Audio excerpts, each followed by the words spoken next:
G'day and welcome to another episode of Practical Powerlifting. This week I speak to Alex Dellaportas. If you're in the Melbourneian powerlifting scene, it's a name that you're probably familiar with. Founder of Groove Lifting Club. They've competed twice at TCF Team Champs, and so a familiar face in the powerlifting circles. We have a great chat about all things powerlifting, all things coaching, of course. In many ways, Alex and I have a very large crossover in our values and our systems and the way that we approach our coaching. But in many ways, there are grand differences, which you're going to hear later on in this episode. So strap in, grab yourself a drink, and enjoy this episode. Alex Dellaportas is with me, and we are going to talk all things practical powerlifting, which I'm very excited for. Alex, talk to me about how you started coaching. So it dates back to probably uni. So uni, I got into exercise science, and I think at the exact same time I started dabbling into powerlifting. So beforehand, it's probably a typical teenager that I was probably mainly interested in fitness to complement my tennis at the time, actually. And that got me consistently training through year 11, year 12, and then come the end of year 12, I wasn't totally sure what I wanted to do, but I thought physiotherapy might be an avenue that I wanted to go into. I feel like in about 45 seconds, you've gone powerlifting, uni, tennis, physiotherapy, like, whoa, there's a lot going on.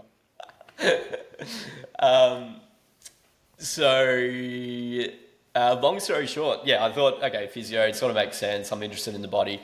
But anyway, couldn't get straight into physio coming into uni. So a backdoor way to get into physio was to start with exercise science. So I started studying that. And at the same time, I stumbled across powerlifting. I don't really remember how that came into my scope. But what I do remember is those first couple of sessions where all of a sudden, instead of doing 6 or 8 reps of a lift, I do 3 reps, and that's 5 kilos more than I've ever done. And wow, this is way more fun than slamming my arms in the mirror. This feels really purposeful. It's numbers. It makes sense to me. So I started getting into powerlifting from around then. Let's call it first year uni. And to give people a bit of perspective, like how old are you now and how old were you then at this point in the story? Yeah, so I'm 27 now, but this is now when I'm, 18, 19. Right. 18. So almost a decade ago. And that was, when I was 18, I worked towards my first powerlifting comp, and that was, there was a coach at our local gym. It was just a warehouse gym down in Williamstown. And I started asking him, for some advice about it, because I saw he was competing.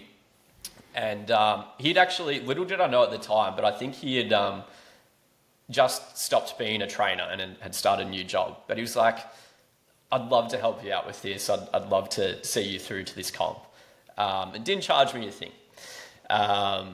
So I worked towards my first powerlifting comp, and that was in 2018. And obviously, as you could imagine this story goes, fell in love with it. And after that is when I then hired my first powerlifting coach. And then I was, pretty much obsessed with everything powerlifting. I think it was Jamie Smith that refers to it as the YouTube degree of just everything and everything. I also highly credit the Weekly Weights podcast, to and from uni on the 45-minute trip up to Bundoora. I think I caught up to I can't remember however many episodes they had, but I probably listened to 100 episodes in 4 weeks or something like that. I would just listen non-stop. I'd consume all this. I was obsessed, and obviously as I was obsessed with my own training, but that's when people around me started to take some interest, and naturally I started to help them. So a lot of my early clients really in my first form of coaching was basically online or helping with programming.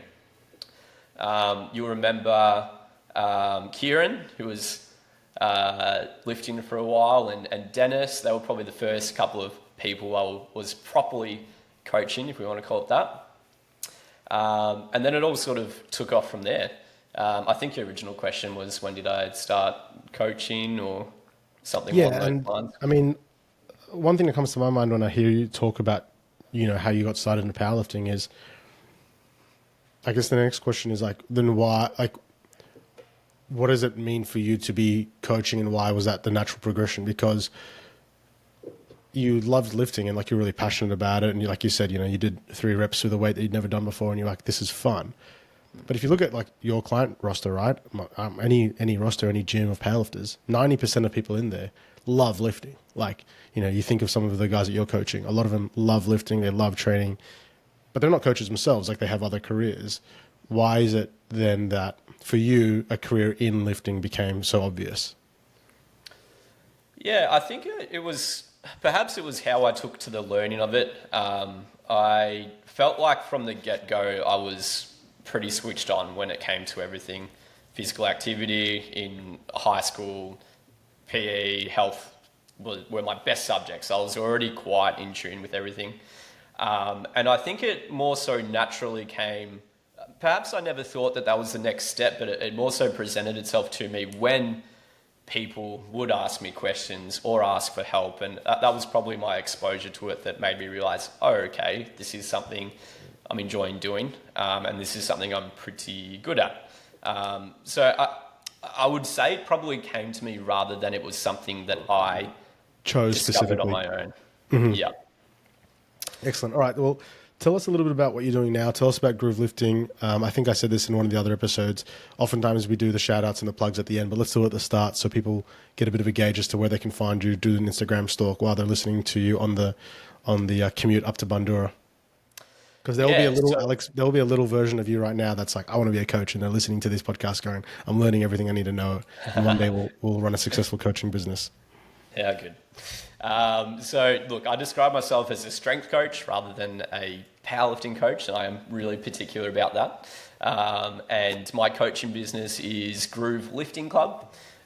So I've had a few different renditions of my coaching brand over the last decade now, but the current and the one forever is this Groove Lifting Club. And I guess my real focus with it is, of course, the coaching that I deliver, but I do have a really big community focus with it. It does exist as an online business, but we do have a HQ in Port Melbourne at 3 Point Training, and we try and make it as community orientated as possible. So that means we have our monthly social events. We have our max out days we do together, and basically try to do anything I can to bring people together. And that was largely inspired by probably just both my own training history and my own coaching history up until this point. And I know you can probably relate, seeing, you've got your own community at TSF, and when people have more than just a training program to do, when they have friends to come in and see and train with, and a place of belonging, my God, that has profound effects on the outcome of people's trainings and people's attitude towards training. So that was one thing I really, really wanted to focus on with this rebrand, which was now probably 18 months ago or so, to Groove Lifting Club. Yeah, right. And so you have a big focus on, community and I guess enjoyment of training. Does that come from a personal experience where you felt like you weren't enjoying your training? Definitely. So I think one thing that makes me different to a few powerlifting coaches is that it's not always been my whole life or my whole identity. I described getting into coaching. Obviously, I was obsessed with powerlifting for a few years there. But to be honest, it probably was only those few years. And to be fair, I love that period of my training career. I I got really good at the nitty gritty stuff and understanding what was important and what was not. But over time, powerlifting wasn't something or isn't something that serves me 52 weeks of the year. I've had periods of times where I've hated training. I've had periods of times where, I've probably trained loosely with no plan for maybe, I'm guessing but probably up to like 6 months at a time.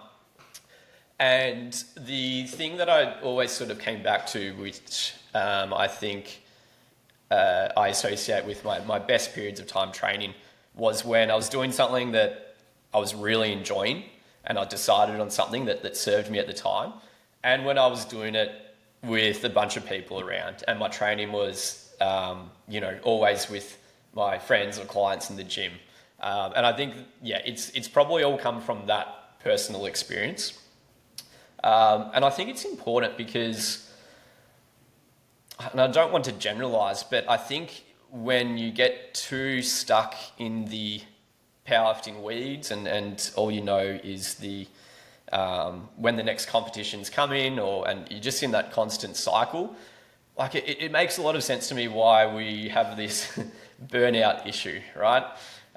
When all you know is that the next thing has to be in your comp, and you probably can't commit to training in this current period of time like you used to, or all of a sudden, I don't know, your shoulder's no good, and that affects your bench press, and then it sort of affects your squat, and then it feels like you're just further and further away from that next comp. I do see people struggle quite a bit when they're in that scenario. So that's why I do describe myself as a strength coach rather than powerlifting coach, and Groove Lifting Club is about strength training rather than powerlifting training, because at the end of the day, a lot of the people I coach are, honestly, I'd say the average age is probably around 30, maybe even early 30s. And a lot of people at that age aren't wanting to compete every 3 months, every 6 months. They're now training to fit training into their lives. Like, it still serves them, but they don't have the luxury they did 5 years ago, where they could devote a lot of their time, effort, and energy into preparing for comps.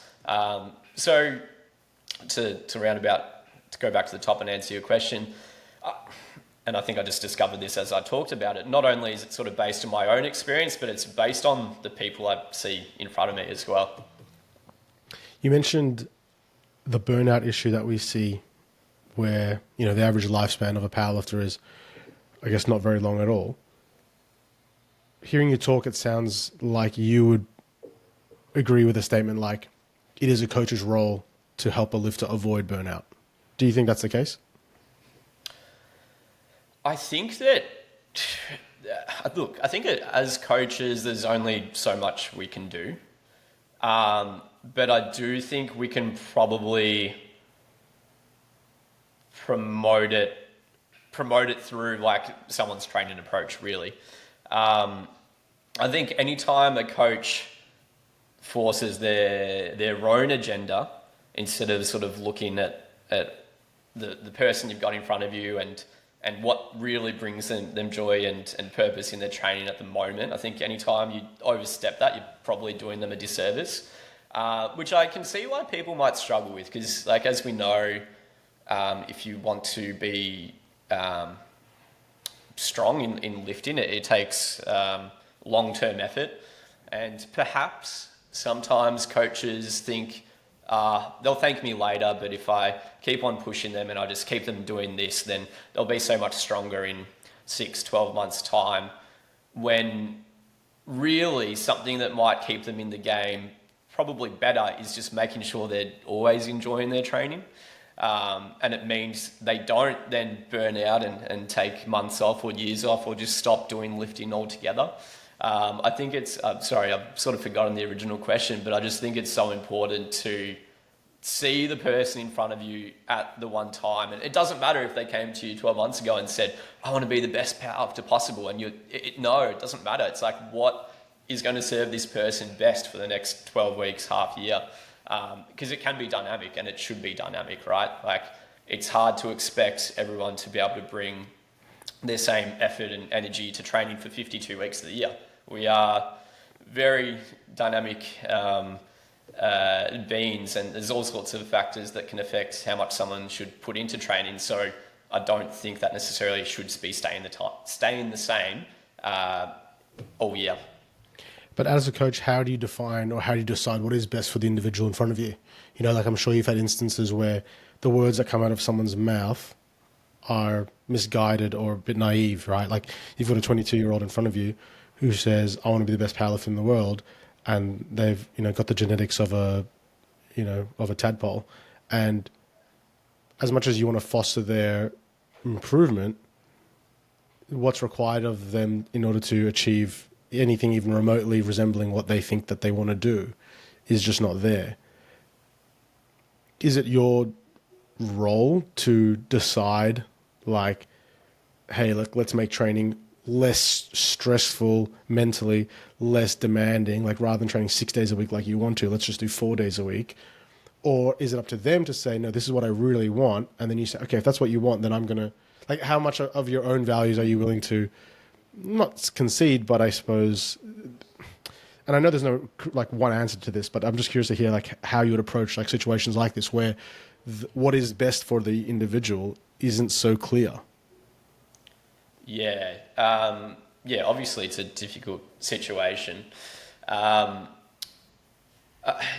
Look, first and foremost, I think it's always important to try and educate the person as much as you can.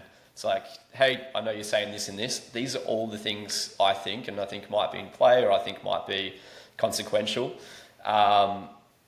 Because I think you want to avoid trying to make decisions without them necessarily knowing. Like, at the end of the day, the more closely aligned you both are on what you're trying to do, the better their buy-in is, of course, and the more successful you'll be, full stop. I've confused myself a little bit with your original question, but I think how do you decide like what's best for an individual? Like if they're saying one thing, but you just don't believe that to be right for them. Yeah, I almost think the work comes before that point. I think that I was listening to a podcast the other day where they interviewed Choco Williams, the Port Adelaide coach, who won the premiership at the early 2000s. And he's known as a hard coach, but had a fantastic relationship with his players. And what he was talking about was that the most important thing he found was to establish trust with his players early on. It just had to be trust. And then once he felt as though he established that, he could tell his players anything. He could tell them the hard things. He could be honest. And because he'd built that trust, he attributed to that, it was okay. And they always respected what he said. I feel like we can probably learn from that a little bit, where, it's like, why would, with the younger lifters especially, they're so, really, they're just so influenced externally by, I think the biggest thing is social media and their other peers online and what they see and what the group chat is saying. They probably, like, it's ridiculous, but it's true, right? So I think you probably need to find a way before you get to that point where you have earned that trust. I know I'm sort of dodging your question a little bit, but I really think it comes to that beforehand. And at the end of the day, like, as coaches, we, above all else, should be trying to make sure that we are doing no harm to our lifters. So if it gets to the point where something they are hell-bent on, you think is not good for them, and your final word of, I'm understanding what you're saying, but really, I don't think it's appropriate. I think this is the approach, and they don't agree with that. What else can you do really from that point? Yeah, I think there is also going to be an element of like some sort of filtering process. Like clearly you have a message that you share online about your approach and your style and your philosophy, I suppose. And I think naturally people that vibe with that approach are going to find you. So it ironically kind of tends to work out in that way. Like I think there is some sort of like, it's not really a survivorship bias, but there is this kind of like effect where you're probably not getting inquiries from people who are like wanting to be the world champion. You're getting inquiries from people who are a lot like the people that you're already coaching, because those are your case studies and that's the messaging that you're sending. And similarly, there'll be a coach out there who doesn't get, the washed up powerlifter, which we'll get into a second. They get inquiries from, like Mike Teixeira doesn't get inquiries from like people who are just like, I'm finding training really boring right now and I want to have fun. He gets inquiries from people who are like, I'm on the precipice of winning nationals and I really want to get to a worlds. Like those are the people that are inquiring with him and, with other high achieving coaches. And so there's definitely like a difference in the people that are even approaching you in the first place. And so in some sense, you don't even have to deal with these kinds of philosophical kind of questions, but I guess it is just a commentary on the messaging that you have. And I think just every coach has that effect anyway.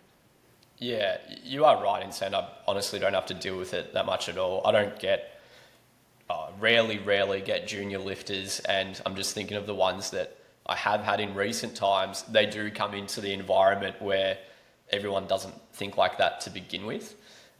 So I really do think my training community helps mold people into, I guess, thinking the same way that I would, and that like the values I think are important. So to be fair, I probably don't cross it that much. I think there's also an element of like doing what's right for someone oftentimes has to come from someone who has a more zoomed out lens and like a bit of wisdom, so to speak, who's been in the trenches and who's actually done it all and seen it, because you've worked with so many clients over time. The analogy that I like to use is when you're trying to tell it, force your kid, not that we have children, but you're trying to get your kid to eat their vegetables and they don't understand why it's good for them. And you're like, no, you don't understand. Like you need to eat your carrots because it's good for you, but they don't actually have a zoomed out understanding of why such a terrible vegetable is so good for me. And I think similarly, that kind of happens when I'm coaching people who are new to lifting. They don't understand why I want them to train with less frequency, or why they should be training with shorter training sessions, or why they should be doing, other kind of interventions that aren't aligned with what they think is what's best for them. Because like an 8-year-old thinks that eating chocolate's the best thing because that feels so good. Just like a new powerlifter wants to max out every week because it feels so good. It's like, no, you don't get it because they're a bit naive, and it's not an insult. It's just a reality. It's like when you're quite green in training, you just don't understand like what you're getting yourself into. So I think there's definitely like a role that we play as coaches to mentor, I suppose. It's like you said before, it's like education, getting trust. It's like helping people realize, no, like I've seen this all before and I've seen people make this mistake before and I don't want that to happen to you. Yeah. I think one thing, sort of building on that, one thing that's really good advice for any coach out there is I no longer, probably when I was a younger coach, if a client asked me, can we do this? Or I don't want to do this, blah, blah, blah. They just had a thought that I thought, you know what, that's silly. Like, why are they thinking that? I would probably, back in the day, maybe be a bit more dismissive of it or flick it off. But now my immediate thought is, okay, why is that person thinking that? And what can I do to shape their thinking a bit more so that they don't have this thought in the future, or they understand how to think about things before coming to conclusions like that. And I think that's been really, really valuable in recent time for me personally, because, a lifter isn't saying, I want to do this to piss you off or to go against you. That they think for whatever reason that might be better for them. And it's our job to explain to them why we as coaches think that's not the case. I think that's paramount, really, importance. Is there a particular instance that comes to your mind when you're thinking of that example or that effect of like helping shape someone's opinion when they say things that are probably a little bit not quite well guided or a bit misguided? I think a really good example is perhaps when someone says like something related to maybe exercise selection or like a certain rep scheme, because a lot of people will see, okay, what's your favorite reps? 4, is it? So yeah. 3 by 4 equal. I see old mate Atwood doing 3x4 and wow, he's so strong. And he's doing this in his last block before comp. So that makes sense. Like that must be the way to go about it. When really we know it's like all the things in the program that we need to consider that causes a certain outcome. I think that's probably like the best example when people look too closely at certain individual things about what they're doing rather than, again, as you mentioned earlier, like we have the job really of having the zoomed out look, and that's how we make our informed decisions. So I think, yeah, that's one big thing that's probably come up more often than not for me, like getting people to zoom out a bit and help them understand the way I see things, and that then becomes the way they see things too. Yeah, exactly right. I think one way that I look at our role as coaches is basically helping people accelerate their growth. You know, like we've experienced growth in the sport. Like you kind of had your period of being obsessed with lifting, and then you kind of mellowed out a little bit and realized what it actually means for you. But if you can help people go through that same process, but in a quicker time frame, like if they can get to that more, not necessarily just like caring less, but if they can mature in the sport a little bit quicker and get to points where they're a little bit more level-headed earlier, I think that's like such a big part of our role. I suppose it's helping accelerate the maturing of lifters is like how I view it in some way. Yeah, I like how you put it. Now, you've mentioned to me that one of your strengths as a coach, I suppose, is like your relatability and how you see yourself almost as one of your own clients, in the sense that like you're just another guy who likes lifting weights, who wants to help other people who like lifting weights lift weights better and have more fun. Is that kind of a fair way to word it? Yeah, I think so. I think that, to be honest, I think one thing I'm proud of, I never really talk about this, but I think one thing I'm proud of with my coaching career is the fact that I'm actually a really average lifter. Like, sure, I'm probably, better than the average lifter, but I haven't done anything fantastic. Like, I'm actually, you know what, while we're at it, I did win an uncontested junior national championship, so I take it all back. I was the only person in the 62 kilo weight class. You're an Australian champion. What? Yeah, bet you didn't know that about me. No one else in the weight class. Just two Australian champs on a podcast together. Who'd have thought? No, but I think I just honestly, it's a huge advantage to me, I think, because I really feel like I've got a better understanding or a great understanding of where people are at, because a lot of the people I work with probably are, at a similar enough level. I know what it takes to get to your next PB. I was never blessed with coming out of my first comp and like hitting 400 dots, which, I think is important, because a lot of the, and this sort of segues into, my thoughts on the underrepresented, washed up powerlifters, but a lot of the things we see online and a lot of the views we see online are from coaches who are probably really fantastic lifters themselves, because that's usually a bias that would see someone to see out a coaching career. And when they've been in a coaching career for a while and they're a fantastic lifter themselves, the majority of their roster will be also pretty damn good lifters. And as critically minded as a lot of these coaches are, I really think they lose touch with the average lifter. Don't get me wrong, there are still some fantastic minds, if we're going to call it, at the top, but I just don't think they can relate as much to what it's like having lifters that aren't going to train 4 or 5 days per week and are willing to train 2 to 3 hours per day, and make so much progress a lot more easily than really what is the majority of the population in powerlifting. So honestly, I do feel as though my personal training experience has been a really big strength for me and for my perspective with my own clients.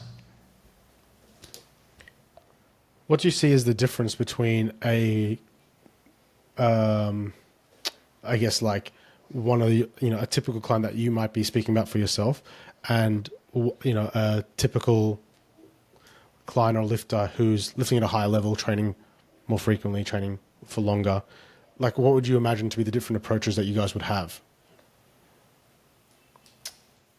I would say I feel like the biggest difference typically in the client themselves is the time and energy they have available to train. I feel like that's a big one. Obviously, blanket statements here, and on either end, you can have people that outlie those. But I think you're forced, and I think Billy probably maybe touched on a similar sort of message in her episode, but I think the quick thing you learn is like how to make the most of a shorter amount of time, or a smaller total, let's call it volume allowance of training for the week. You learn how to get the most bang for buck. And I also, slightly separately to programming wise, I think the psychology also becomes a lot more important too, when you do have, well, I guess when you're comparing lifters who are,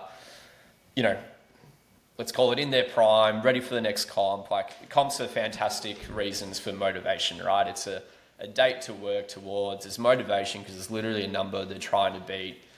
It's a really, really good motivation, really, as much as we want lifters to be intrinsically motivated. There's not much that beats the external motivation of your next comp coming up. So all of a sudden, when that's no longer the case, and there isn't that next comp to work towards, which maybe you have been used to for some period of time earlier in your training career, you need to find other ways to, I guess, anchor your purpose and your drive to work towards something. And I feel like, when you are down one end and it's just always the next comp, you don't think about that being a problem. So when you think about like people that have been lifting, well, I think about myself personally when I was, let's call it in my powerlifting era, an off season or a period of time where there was 6 months and no comp, I always struggled with that. Like, I always struggled to think, these sessions suck. They don't have as much drive. Like, what am I working towards? Whereas really that is the whole training life of some people, in this, what I've labeled, cheekily, like washed up lifters. And I think that's another really, really important thing to, I guess, focus on it and be good at, is just trying to find this new purpose. Talk to us about washed up powerlifter. Why this term feels so present in your mind recently, and what does it mean to you? Yeah, so the washed up powerlifter, like I said, it's not a negative thing whatsoever, and it probably describes a lot of us and a lot of our friends. But I describe it as people that have competed have done powerlifting or compete in powerlifting. And the best thing about that is they know that consistent, structured training leads to sort of predictable results. Like, they understand the importance of that training structure. But unfortunately now, as a washed up powerlifter, they no longer can train necessarily in that way or put as much time and effort into their training like they used to. All of a sudden, you're in your 30s, and life stress is much higher. When I think, to relate it back to myself even, my best training years was when I was at uni. I didn't have to work that much. I was in the gym like 3 hours at a time. But now I have to look after a small business. I have to show up for my partner at home. I have to do so many more things that I didn't used to have to do, which now all of a sudden affects how my recovery is. I might not be able to sleep as much as I used to. So really what I'm getting at is all of these things, I think, as you get older and as you mature, and I guess I am more so talking about your external life rather than your training life, all these things start to work against you. Whereas previously, when you're a junior lifter and the world's your oyster, everything was so easy. And yeah, I do think it is I think it's an underrepresented population because of what I said earlier. Like the powerlifting content that we consume comes from, a lot of these quote unquote top dogs. But like I said, I think they're really biased in their opinions and views because they're fantastic lifters themselves, working with fantastic lifters. And I do think they're really can be, vague statement, I know, just out of touch. So honestly, that's why I've been making a big fuss about it lately, because that is the type of clientele I love to work with, because it's me. And I find it so easy to relate to them and to help them out. When I hear you talk about comparing, I suppose, like this typical lifter who's gone through the powerlifting era already, they've come out the other side of it, they still want to keep training, they just don't have the resources that they were once able to have. I compare that to some of high level lifters like that you're thinking about. Dare I say, I think a lot of those high level lifters go through similar things. Just because you're stronger and more successful doesn't make you immune from the difficulties and the challenges that life, imposes on you and interferes with your training. You loosely mentioned Atwood earlier. It's like Atwood also has, a career, and he's got kids, and he has other things that are also holding him back.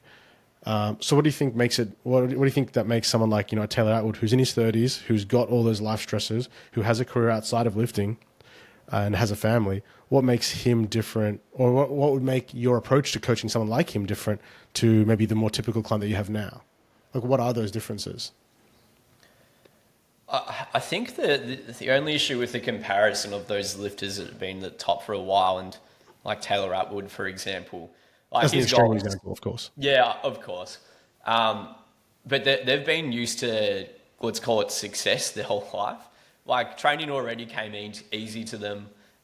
They got strong quickly, and they're already strong, which means they're probably predisposed to tolerating training better to some degree to begin with, or progressing maybe a bit more easily than the average person. Whereas I feel like the population I'm describing are just your typical lifters that you'd find at local comps whose goal is no longer to be at the top of the game. I think the person I am describing is someone that perhaps is, a bit more mature with what they want to get out of their training. And they've understood that, okay, my goal is no longer to try and make it to nationals or be the very best powerlifter I can be. I just want lifting to still serve me and to be something that I enjoy doing without it being something that does take over my whole life. And you make a good point. Like life does still affect these other people, but I think the main difference between those that are a bit older and still chasing the top level is training is to some degree a lot higher in their priority list in life. People know what it takes to be competitive at national level or a world level, and even though they might think it's harder, that level of commitment and priority is still probably a lot higher than, I guess, the person I'm describing. I want to get into some actual practical considerations. So if you're a coach listening to this and, maybe a light bulb's going off in the head of whoa, this is actually stuff I haven't really considered.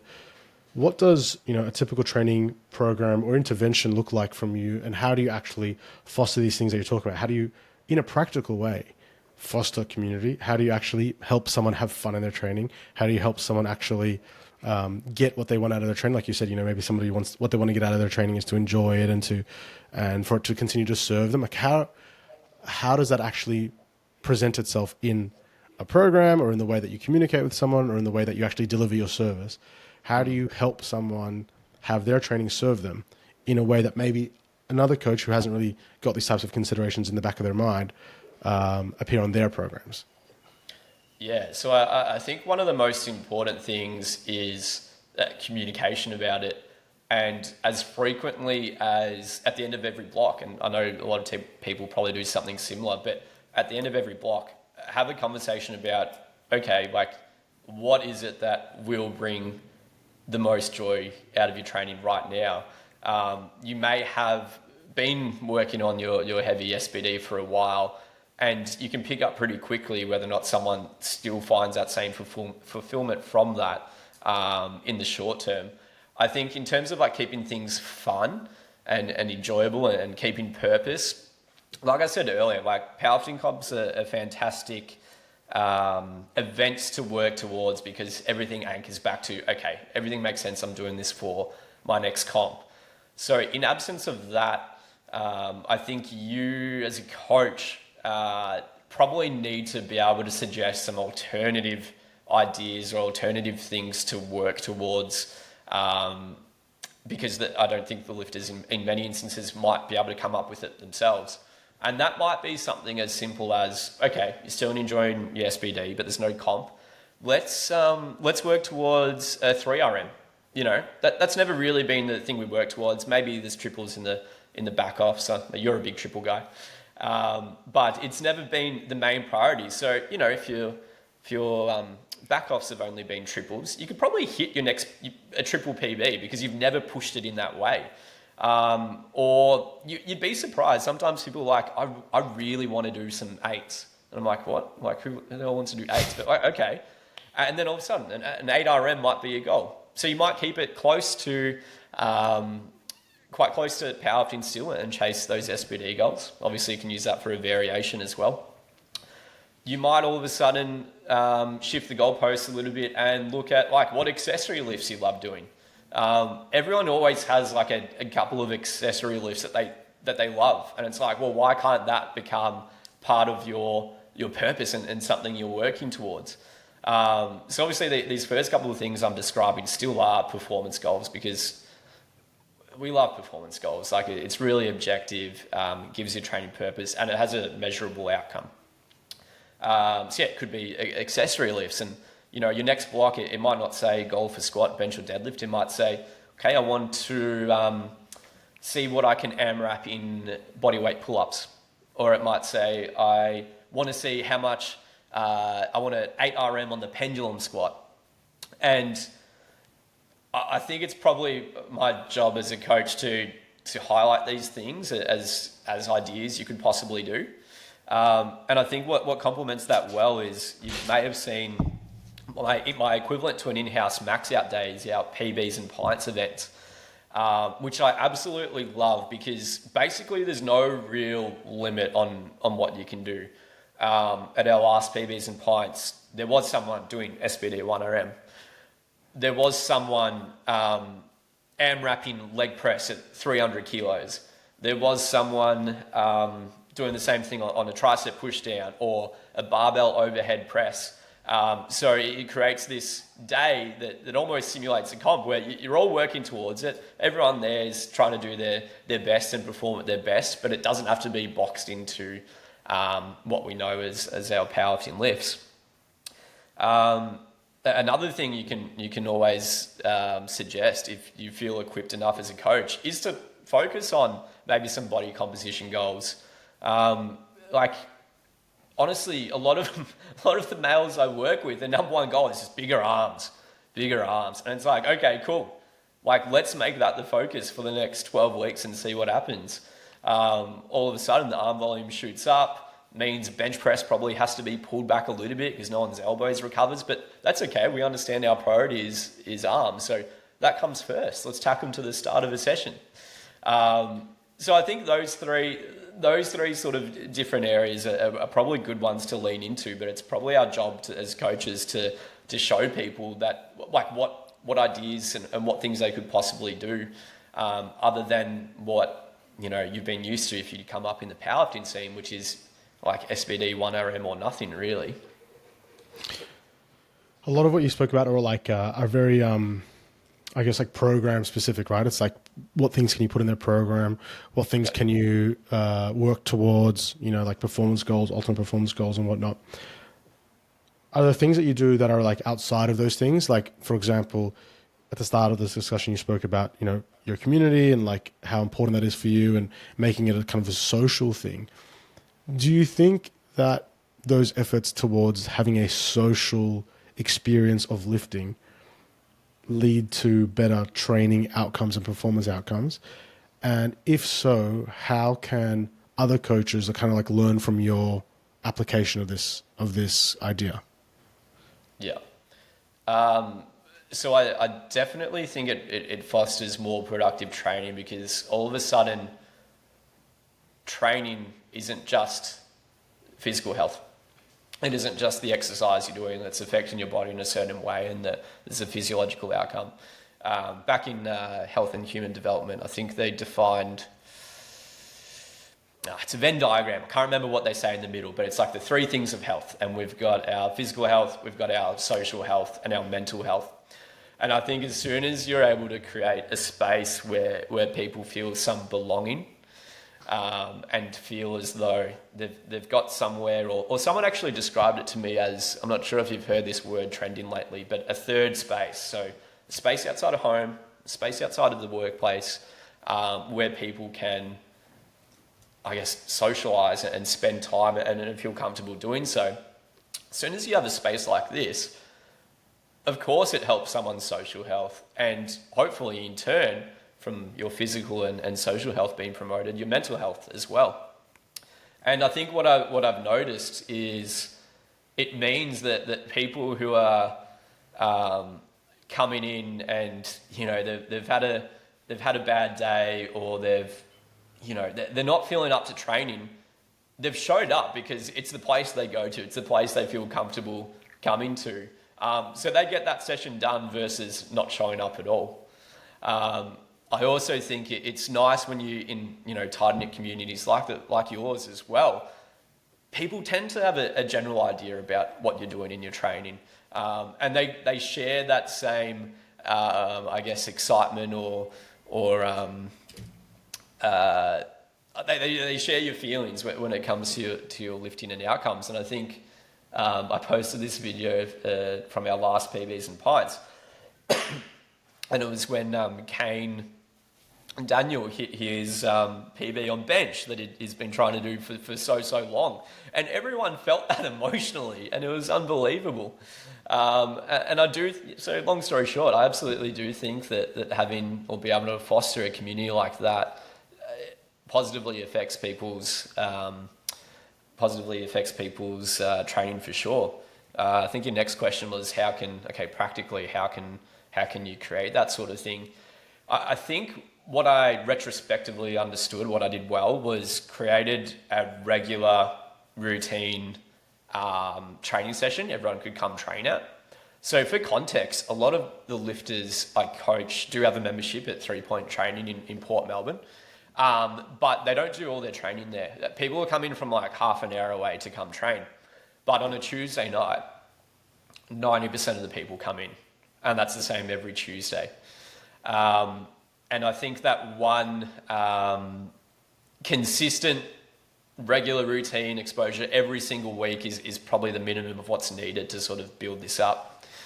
I think after that point, I can only really speak to what I've done and what I think has worked well, but we now do monthly social events, and that can be, we've done a brewery tour, we've done a pickleball night. The next one is literally just a walk around Albert Park Lake and a coffee. But what you find is when people are able to connect outside of the gym setting, you find that little bit more about people, and you think, oh, okay, I've probably got a lot more in common with this person than just the gym. Then you go back to the regular weekly exposure, and all these relationships are really strengthened over time. If there's the only other thing I've done, which I'd probably recommend, is some sort of online communication or group chat. I think that's actually been quite useful in recent time as well. But long story short, you need to give people an opportunity to see each other and to be able to connect. I think that's the underlying message here. No, I totally agree, and I think you and I have very similar approaches on these kinds of discussions and topics, where we understand that a lifter will have oftentimes better actual training outcomes if they're enjoying their training, and like you said, if they're they're more likely to come to the gym if it's a place where they feel comfortable and they've got friends there. And, when they are going through those lulls in motivation, they're more likely to turn up because it's just where they want to hang out anyway, as opposed to someone who's so hyperfixated on the performance that once their motivation dips, then they have no other reason to actually go to the gym. If they've only got the one reason, then it's often not enough. I want to add a little bit to what you were saying, just to share my perspective, because I obviously have my own kind of like approaches. I think like one thing that a lot of coaches might get wrong, especially early day coaches, is have such a fixation on individualization that they forget that sometimes there does have to be trade-offs for the greater good. So for example, like one case study that comes to my mind is we've got two teenagers in the gym at the moment that are brothers, and they're doing the exact same program. Like they literally have, it's literally a copy paste program because I wrote it. And from a very, powerlifting specific point of view or training point of view, you would very easily come in and say, well, why are two individuals doing the exact same program when they have different needs? And the very simple answer that I would provide is because they want to do it together, because they like working in on exercises and doing it together. And maybe for one of them, for their development, it would be better if they were doing this deadlift variation versus that deadlift variation, or this protocol instead of that protocol. Sure, that might be what they might need from a very physiological point of view, but from an actual practical point of view, like coming into the physical gym space, they want to work in. They're not coming in together at 7 a.m. before school for one of them to be on that side of the gym doing certain exercise and the other one to be on the other side of the gym doing a different exercise. They come in to train together. And so giving them programs that are very, very similar or almost the same, I think is like very much worth the trade-off that might be suboptimal. Yeah. So I think what you're describing is adherence, but I like to not just think of adherence as ticking the box, you got your training done, but adherence is also like, how well is someone doing the thing they want to do? Like, are they enjoying it? Are they invested in it as well? And more often than not, like you're describing, practicality outweighs what maybe we think might be like optimal for the person. So when you're describing that story, which I think's I obviously agree with, and I think's a fantastic approach. Like even something as simple as, one of my clients, he goes running with his girlfriend on a Sunday, and this guy, he needs a bit of work with his running. He should probably like ease into it. He should probably, there's probably some things we should do before he builds things up. But at the end of the day, he's going to run out with his girlfriend. His girlfriend's fitter than him. He'll trail behind and he'll be able to keep up and get it done. And it's probably going to be harder than what he needs. But he's not running for himself. He's running because he wants to do this activity with his girlfriend. So it's like, you know what? Cool. Go for it. Do I think there's a better way to go about it? Probably. Yep. But it's not practical. And often, like what you're describing, and I completely agree, like practicality, practical powerlifting TM has to come before what we think is best on paper. I'm glad that you're getting it. you're greasing the groove. It makes sense, Tim. Do you think your approach would be different? And I don't know if you've had this experience before, or like how would your approach be different if you had someone approach you who you genuinely thought had great potential to be a good lifter, right? Like someone comes in, it's a friend of a friend, they haven't really done lifting before, they've done a bench press, but they've never done a deadlift before because they're afraid to hurt their back. And 2 sessions in, it's like this person is just, have you done weights before? Never done weights. Have you done gymnastics before?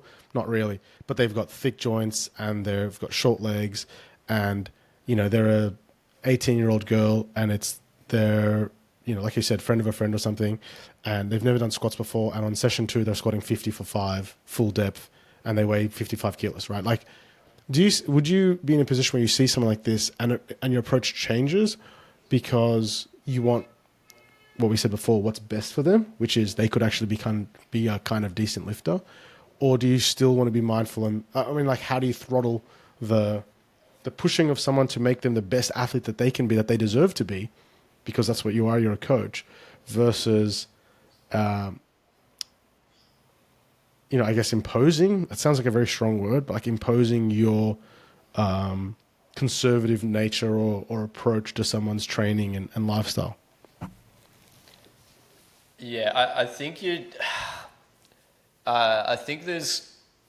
always got to look at the individual in front of you. So I think, And I just want to say, I love that as a fallback because you said that earlier, and that's such an important phrase. Look at the individual in front of you. yeah, and I think I like this question because I was speaking earlier about I feel like I've got an advantage of being in touch with the everyday lifter. I equally work with, and I probably should have said this earlier, probably half the people I work with aren't powerlifters. So, and I've got some really strong people that detest the thought of doing a powerlifting comp or wanting to always push their SBD. And I think it's the most refreshing, best thing ever. And, so the one person I can think of that I'd probably most relate to in that situation is person X. And at the end of the day, what she enjoys is always the right answer. What she finds purposeful, simply finding out just by conversation, what do you want to be able to do with your training? Even though I'm like, oh my God, you just deadlifted 160 at like under 60 kilos body weight. You don't really realize how strong you are. You could be pushing probably the national stage if you tried. That doesn't matter. That really doesn't matter because it's about what she wants to do with their training. We bring it back to what I said before. It's like adherence is the number one thing. As soon as the training approach reflects, what I might think is cool versus what the lifter thinks is cool, all of a sudden you don't have the same buy-in and the same effort and the same enjoyment for the person. And these are all things I just think lead to any sort of resentment towards training. I'm really good at forgetting the original question you asked. I never remember, but hopefully that answered it. But I guess that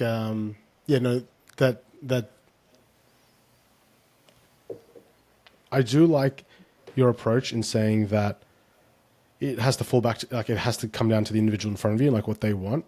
I guess maybe a follow-up question from my original question there is it your responsibility as a coach to, I think I know my answer. My answer is yes, but I'd be curious to hear your answer and how you would word it.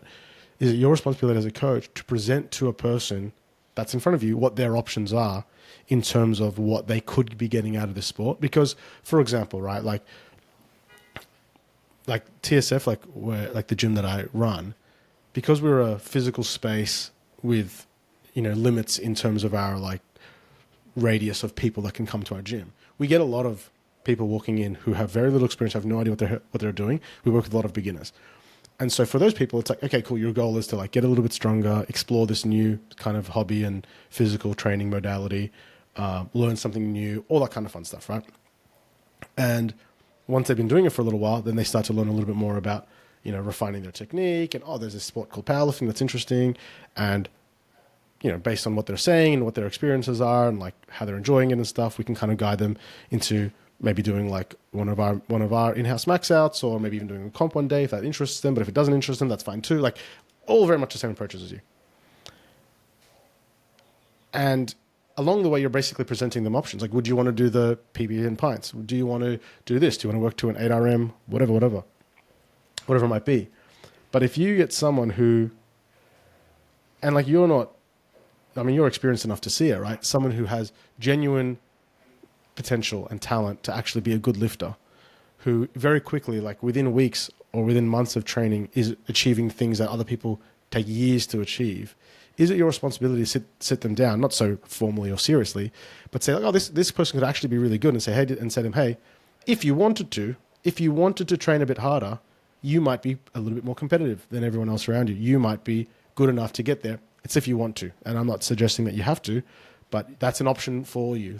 Is that something that you would do? Or do you just let them figure that out for themselves? Let them continue to train them, continue to, maybe nudge them a little bit harder, or you wouldn't even nudge them at all? I don't really know, what the right thing to do is or what your approach would be. Very worthy of a question. I appreciate. Yeah, I think, I guess the only way I can sort of relate to it personally is anyone that seems to be really enjoying the strength training thing and things are going well and they're enjoying pushing their lifts, I'll try to get them into a PBs and pints, like full stop. Because I think they themselves learn a lot from that experience. They either learn, and they often do, wow, this is fun. Wow, I didn't know I could lift that much. And more often than not, if they want to, then if there's someone that might be like slightly curious about powerlifting, they're already in a room full of, half the people are already competing powerlifting. They're aware of it. I think I'm lucky in that way.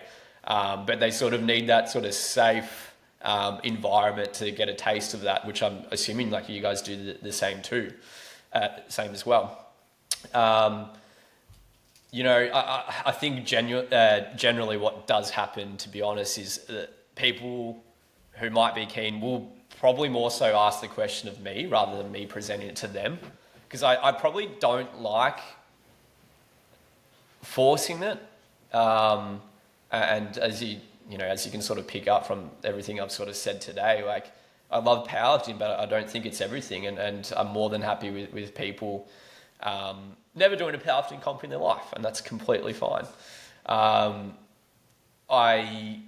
One thing I definitely don't like doing is, promising anything I don't think they can do, or I just like being really realistic with what I think they can do. Like a common question will be like, oh, if I did a comp, like how much do you think I could do?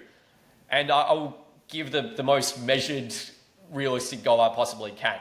And I think that's really, really important. So I probably don't find that I'll have people that I would try and steer in a direction. I think I figure it out from them well before that point, whether it's them bringing it up, or whether it's just clear in how they talk about training and what they want to do with it. I've probably dodged your question again, but I don't have a concrete. I think your original question was, is it our responsibility to present all these things they could do? Because the thing I'd want to avoid more than anything is, saying, oh, look, I think you could be fantastic. I think you could really make a good go of this powerlifting thing. And that's their thought from the get-go. Mm-hmm. And that almost curses the rest of their lifting career. Cause it's like, oh, coach thinks I can be good. Like I've got to be good now. And maybe that does create some sort of pressure that you might not even realize over time. So I'd say I'm probably not on the pushy side when it comes to that. And often if people want to go down that route, it shows up a lot earlier for me, I would say. Yeah. So fair to say you've never pushed someone to do more training or higher frequency than they've ever requested themselves? Correct, because back to what people I was referencing earlier, like I think a really important communication point is end of block, as you would assume. One of the things I always tend to bring up, or that's in the review questions, is were you able to get all your sessions in? Were the session lengths realistic? And look, often I find out earlier than the end of block, but if someone can only train 3 days per week and it's working really well, unless they've come to me earlier and they're adamant that, oh, you know what, like I definitely can do a 4th day, like I've got this spare time, I can do it. The answer is usually never. They would benefit from another day of training. Something I feel like I've probably been in that position in the past, which has shaped this commentary. And we end up just going back down anyway, because it's a bit more to juggle. Turns out the 3 days mean they could get it done within 5 days, but now they've got less wiggle room, and now every second week the 4th session is skipped. It's like, that doesn't help with running an effective program. So yes, no, I've probably never forced someone to do an extra day of training. Would you consider yourself like almost anti-powerlifting now in some way? Yeah, I honestly, yes. But not in a way that, it's funny you use that language, because in my head, and I haven't said this out loud, and in the most respectful way possible, I think I'm in my anti-powerlifting era. And that's not because I don't like the sport. Like I really like it. I'll still be at comps. I'll still probably do comps. I think they're fantastic. It's so cool. I just think I now have a lot better understanding of the things I don't like about powerlifting, and the things I maybe see, or the powerlifting norms I don't agree with, to the point where, like, you know, these PBs and Pythons events I bring up, I want them to be so good and so fun and so enjoyable that people don't feel like they need to do a comp. That is the event they can work towards. It scratches the itch. I think I said somewhere to you before that, like, personally, I would rather hit a PB with all my friends around, spotting my squat, and enjoy that moment in the gym with my friends than on the platform. That's where I'm at the moment. And I still, don't get me wrong, I still have lifters that want to, you know, progress their powerlifting career, and I've got like 3 people going to Masters Nationals, which I'm so excited about. But I just think that for me personally and my coaching and my own enjoyment, pigeonholing everything and being dictated by powerlifting, which is this external thing, doesn't serve me well. And the way I sort of perceive, I have the sticky note. I like putting up sticky notes to, I don't know, get my head around things. Because I think for the longest time I was heavily held back by maybe a powerlifting mindset. Or it's like, oh, I have to be the best powerlifting coach. What does that mean, etc. And now my sticky note says, I guess the style of training that I'm trying to promote and the community and training is going to be bigger than powerlifting. And again, that's with no disrespect to powerlifting, but I just think it opens up things a lot more, and for people who are, you know, training for the rest of their lives. That's where I'm at with it. You probably didn't realize you were opening that can of words, but that's where I'm at with it at the moment. You mentioned that you're a lot clearer on the things that you don't like about powerlifting. What are some of those things?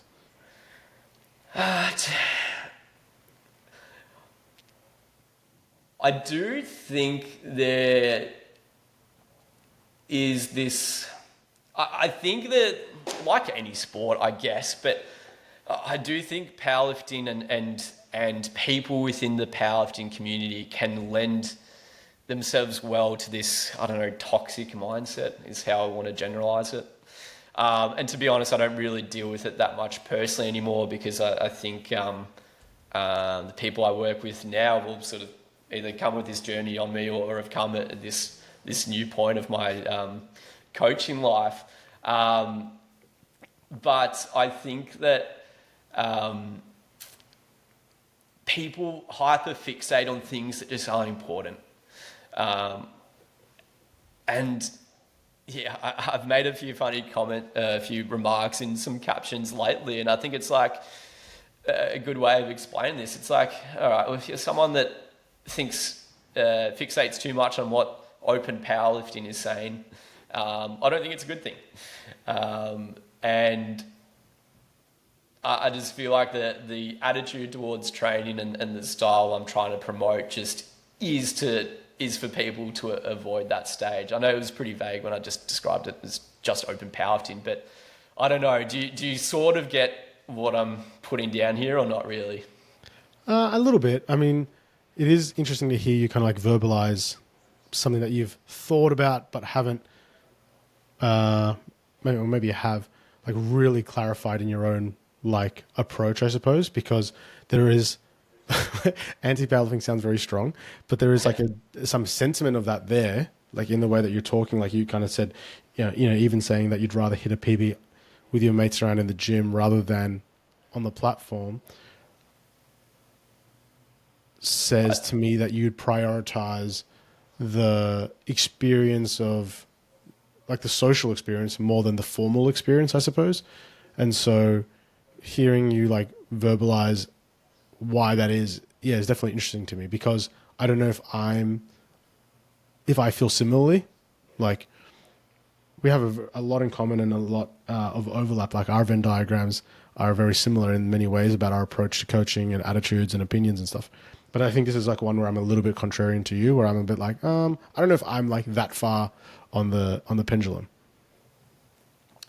Yeah, and I don't think most people are. Like, I think that's really understandable. I think I just think back to a younger version of me that, you know, probably had the attitude of, oh, if you don't do it on the platform, like, what's the point? Or, and I don't want to call it maybe it can be summarized as like a powerlifting elitist mindset. And I think I've just strayed really far from that to the point where I think you actually highlighted a good point, which is, yeah, I probably do value the social side of lifting now a lot more than the competitive side because, like I said, and with a lot of these people I'm working with now, comps is a thing that someone might not do for another 2 years, 3 years, or I've got clients that will never compete again. So I feel as though if I put, it doesn't make sense for me to put all my eggs in the basket of this powerlifting mindset. I mean, I'll tell you from my perspective, and I'd like to hear what you think of this. I mean, powerlifting competitions are very potent experiences, right? Like people who do their first comp often will come back and say like, that was insane. Like that was such a huge emotional dump and such a like, you know, insane experience. And, you know, will often like find it very like almost like life-changing in some way, right? As an extreme example, they find it very, very profound, I suppose.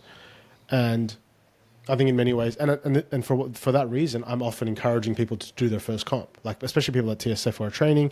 You know, what I say to them is like, you've already done a max out of 2, you're competent, you've got good technique, you're training on Alico equipment already. Like you should do a comp. It's really fun. Like they're really, really fun events.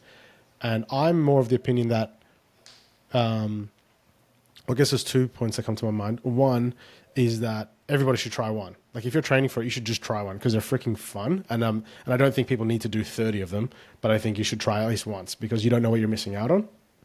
And so I gently encourage people to do them, like if we can. And the second part of it is that, what was the second part of it? Now I'm the one that's getting muddled up in my own thinking processes.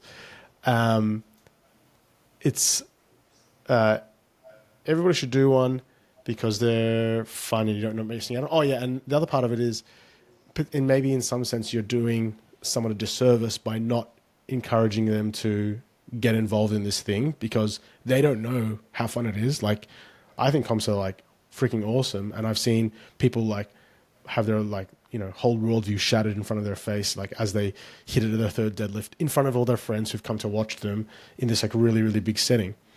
And I think denying people of that opportunity because of, well, not denying, but like not realizing the importance of giving people that opportunity is like a bit of a shame.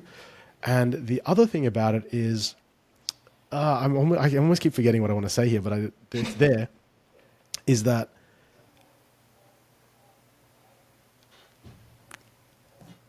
I've lost it again. But yeah, that's more or less kind of like what I'm getting at. Yeah, I mean, look, I do completely agree that everyone, should absolutely try comp if they've been thinking about it, or should be put in a position where that's promoted.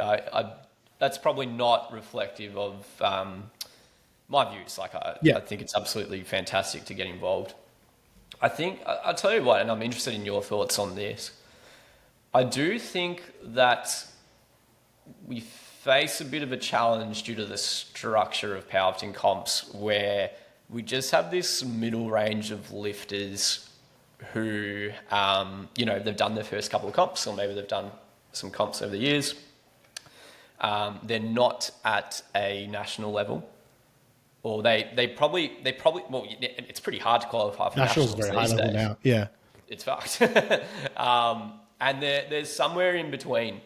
And I think that's not for all people, and there's definitely people that are more than happy to keep on plugging away, and that's fantastic.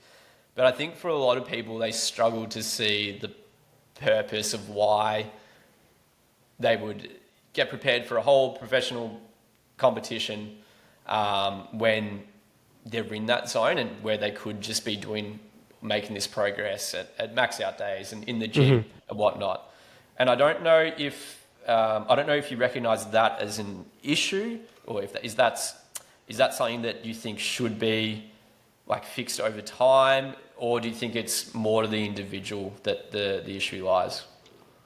Yeah, I think like what I was trying to say before that I kept forgetting, it's come back to me, and it actually totally answers what you're saying now, is I think because like one question I was going to ask you was when you said that you prefer to do your max, like your PB in front of your friends at the gym rather than in a comp. One of the questions I was going to ask is like, well, what's the difference between, hitting a PB at PB in Pines versus hitting a PB on the platform? Like what actually makes those two experiences different? And one of the things that I feel like that makes them different is the formality of a comp. Like a comp is formal. It's very, it gives meaning. Like, whereas if you're just doing things in the gym, at least personally, like my opinion is as like, for me, it lacks a bit of meaning. Like, you told that story about Kane hitting the 100 kilo bench in the gym. That had a lot of meaning because, 100 is this like arbitrary cool number, and everybody knew that he's been wanting to do it for freaking ages. And so finally when it comes, it has a lot of meaning. But not every lift has that meaning unless there is some sort of formality around it. And so, for example, like, I've competed at a very high level and coached lots of people at very high levels. And when someone's going out there for a lift to win a gold medal at the nationals compared to their current position bronze, that has a lot of meaning because like you want to get that Australian title, you want to go to worlds. The meaning is manufactured by the circumstances. When I'm coaching at a local comp and I've got a lifter going out there for the third deadlift to deadlift 145 kilos in the 84 kilo class, by no means an extraordinary feat, and they are on the border of shitting themselves. Like in many ways, I love that because it's like you can't manufacture that in the gym setting. Like you can't make someone that nervous. And I think the nerves is what, like the nerves and the pressure, like that pressure is so like hard to manufacture in a social setting, whereas like in a meet setting, it's in many ways identical. It's literally just a freaking metal bar that you're trying to lift, and if you get it, it's inconsequential to the world around you. Like literally nothing changes. The sun rises tomorrow, your friends don't hate you any more than they already do, or they don't love you any more than they do if you make it or not. And so in many ways, the stakes are the same. Like you're going to come fourth at the local comp, or you're going to hit it or not at PBs and Pints, for example, or at in-house max out. So in many ways, the stakes are the same. But there's something unique about being in a competition environment that makes it feel so much more important. And that importance, I think, is what makes it special. Does that make sense? Yeah, it makes a lot of sense. I think the biggest difference might not be the day itself, because you're right. Like at the end of the day, you physically you're testing all three the same day or whatever. But I think that, and I think all my views tend to be heavily biased by, this washed up powerlifter Perspective. avatar. This Avatar, perspective. yes, I love that. And I don't know if you can speak to having similar experience with maybe your lifters that have, been training for upwards of 5 years and have done heaps of comps, but it becomes harder to get into a position to like push all three lifts perfectly on one day. We're now in I'm not 30 yet, but we're in our 30s. Oh God, that elbow hurts like it never used to. And it just seems like it does, at least from my experience, take a lot to get someone in tip-top shape to be able to perform at their best across all three lifts. And a limiting factor for people, I think, trying to even do a comp is whether they think they can do their best and whether all their lifts show up. Whereas there might be some people out there where it's like, bench press has been no good, so I don't want to do a comp. What's the point? Maybe I could squat similar to my best, and maybe I could deadlift a PB, but elbow's been buggy. I'm gonna bench 20 kilos less than my best. What's the point? And look, you and I can say, there's still a point. Like, just go out and enjoy it. But I don't think that rings true with a lot of people from what I've found. So I'd almost say the reason, the biggest difference with the PBs and pints and the comp, like you're asking, is just the conditions. The barrier to entry is a lot smaller. Absolutely. And I like that because basically there's always something someone could be working towards, twice a year or however often I do the PBs and pints, that isn't, that they don't tie as much to everything having to be perfect like a competition. Because people do, as you understand, like people, especially who've only done a few comps. Every comp is the most important thing in the world to them, and everything has to be perfect for that day. Like, I'm going to get videos taken on this day, which cost me hundreds of dollars, and like it has to be spot on. And I think that is the limiting factor, even for people who have done plenty of comps in the past. I know there are outliers, as you know too, but I'd say that's probably the biggest difference. I know I've painted you with this anti-powerlifting brush, but I know that's not true because you do love powerlifting and you love comp day coaching. You've got a few people, like you mentioned, going to nationals, Masters Nationals at least next year. You always enthusiastically bring a team to our team champs. What is it about comps that you do enjoy, and why do you think people should be doing comps, and what do you like about comp day coaching itself? Yeah, so look, competitions are fantastic because it's for a lot of people who might no longer be. I think the biggest thing is for people that are no longer involved in sport or maybe never have been. It is this professional looking production and awesome event to be a part of. It's like why would someone do the 10K at the Melbourne Mara instead of just run it on their own? It's because it's cool. It's cool to be a part of. And with what you were saying earlier, like, you're absolutely right in that everyone that does their first competition that I can think of has had an awesome time. Even the people that were petrified about it and used it as an opportunity to push themselves out of their comfort zone and didn't do a competition after that, they were so happy that they did it, and they were grateful for the experience and what they got out of it. So I completely agree. I think what I love most about coaching on the day is I find it really fun. I think you were speaking about something similar maybe in a previous podcast, but I think the day really lends itself well to coaches who already spend time with their lifters, who train with them face to face, or aren't just faces behind a computer, because you get to, I guess, like, be yourself and make your lifter feel like they're themselves too. It's really, really cool being in the front seat of seeing these special moments, and you have a better understanding more than anyone, the training and the effort that's gone into working towards this day. Being in the front seat and experiencing that, and that, like, 3 seconds or like 10 seconds after those white lights pop up on lifting cast, when they pop up and you have that moment, I think it's really, really special. I think I love everything about it. I think I do enjoy, personally as a coach, and probably just the person management part of it, because I feel like I'm the person. I want to be there for the person because I know how to make this person feel comfortable. I see it as like a huge responsibility to help get this person get into the right zone and mindset, and obviously that's so individualized, and you have to be pretty good at shifting your approach to depending on the individual. But I find that so fun, and obviously, like, I've been doing it for a while now, so it comes pretty easily to me at this point. But I do think that was definitely built up from just being around my lifters probably from the get-go. Is your approach slightly different? I mean, I'm sure it is, and I'm curious to hear how you think it's different when you're comp day coaching a lifter who is maybe a little bit more enthusiastic, shall we say, who's a little bit more competitive, maybe a little bit more green, potentially, and who maybe has ambitions to do a few more comps, maybe get to a nationals and all that, versus someone who's maybe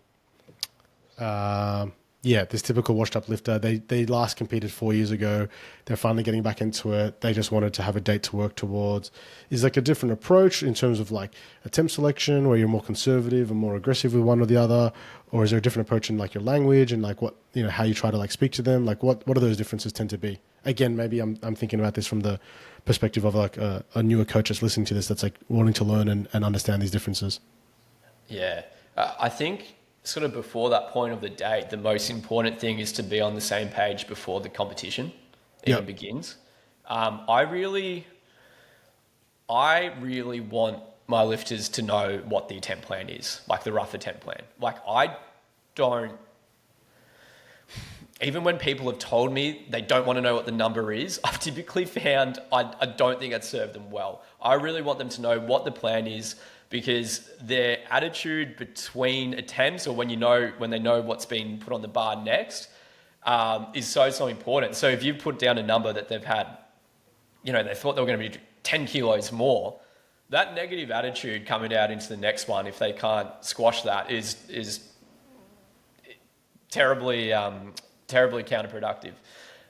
So I think regardless of the person, whether they're the more experienced or the new budding client, those conversations need to come beforehand. I'd love to just jump on a phone call with someone the week of comp and think, hey, like this is what I think is a good idea. What are your thoughts? I want to know, are you pissed off that I haven't gone plus 5 kilos here? Let's chat about it. This is why I think it. And if I can't explain that well enough, then that's my problem. Like usually I can. So I think that buy-in and understanding needs to come then. I think with the newer lifters, obviously we think it's a good idea to go 9 from 9 in a first comp, and why wouldn't we think that?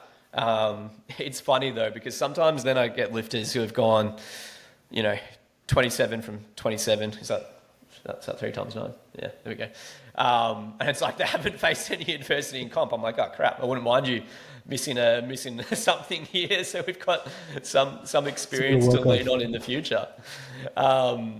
So look, typically I think that the new budding person, it's always most important above everything else that they have a positive experience. I can see how that's more difficult with very ambitious lifters. Not that I don't attract ambitious lifters, but I do really find these days I'm attracting lifters that are a lot more aligned and a lot more level-headed when it comes to these things, and trust in what I say. But I can imagine that's quite a task with someone who's maybe a bit more hot-headed and wanting the best possible thing. But honestly, I think that should be squashed much earlier in your coaching relationship and through communication. I think, if you arrive to comp week and you're on completely different pages, something's probably gone wrong a lot earlier beforehand.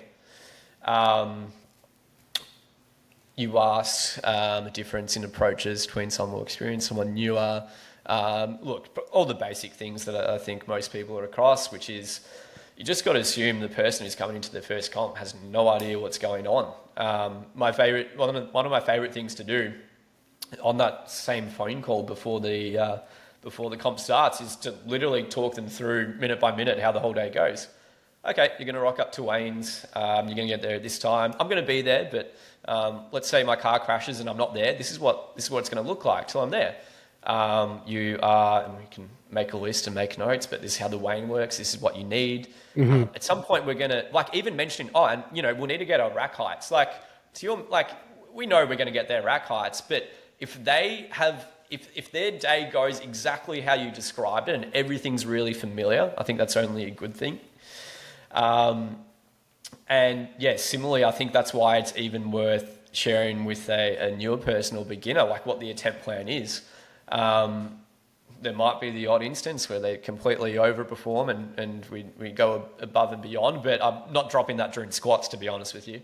I think we generally agree on that making your third squat is so important for your confidence and how it sets up the rest of the day. Whereas, probably the more experienced or the washed up lifter is already a bit more relaxed about all those things. And I'd say generally a lot calmer during the day. Everyone still has even the washed up lifters have their ways they like to go about things, and the certain way they'll get up and about for a lift. But I'd say it's probably the biggest difference, really.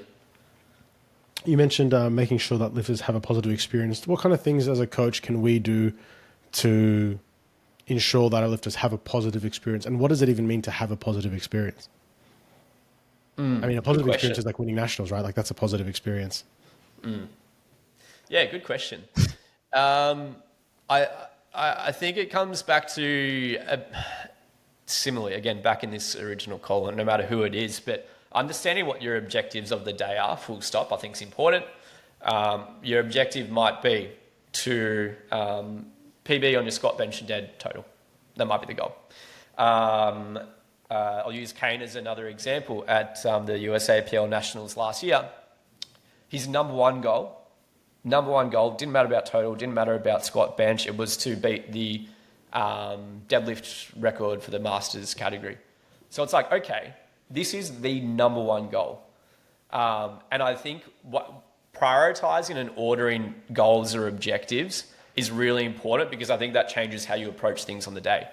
So if, for example, your goal was to get the national qualifying total, okay, that's the number one goal. After that, it would be nice if you got a squat PB here and maybe equaled our bench and maybe chipped our deadlift PB here. But the thing is, our number one goal is that qualifying total, which means, you know what? Let's not go as risky at squat. Let's go equal PB. Let's lock that in, because that's going to help us construct that total. But you've got something to anchor back to, because you've got an order of what's most important for the day.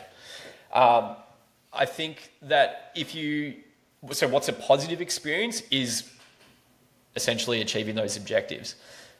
Someone new, I think it's important that we as coaches create realistic goals, not to the point where it's too easy and we're sort of taking the piss just so they feel like they can tick a box. But something that's within reach, but like we'll take their best effort. And I think that's definitely on us with our experience to create those realistic goals. And if we are able to hit them, I would call that basically being the positive experience, performance-wise. I think outside of that, most of the positive experience for these people probably is even out of our control. It's the fact that they've done this comp, they've chatted with people backstage, they've felt this new sense of purpose that they haven't felt in a while. And I do think like a bit of it is out of our control. I mean, the obvious is to obviously not, this sounds dumb, but like if you were to be upset with a lifter or that they didn't do this properly or they missed this lift, like what are we doing here?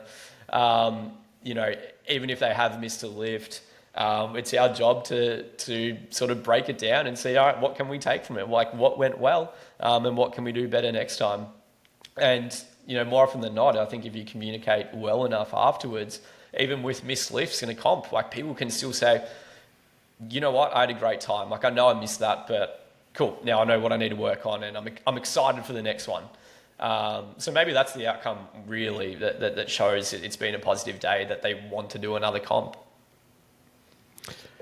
Del, it's been a great chat and I've appreciated your perspective, opinions, experiences. I think your lived experience both as a lifter and as a coach is invaluable to a lot of people listening. There'll be a lot of, budding coaches out there on the, on the commute towards uni who are listening to this going like, man, I want to be a coach one day just like Del.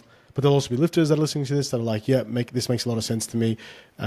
Maybe Del's my guy. So if they want to find you, they can find you on Instagram. All your details will be in the show notes and stuff. So it'll be really easy to find. Just search your name. I'm sure people will be able to find you very easily.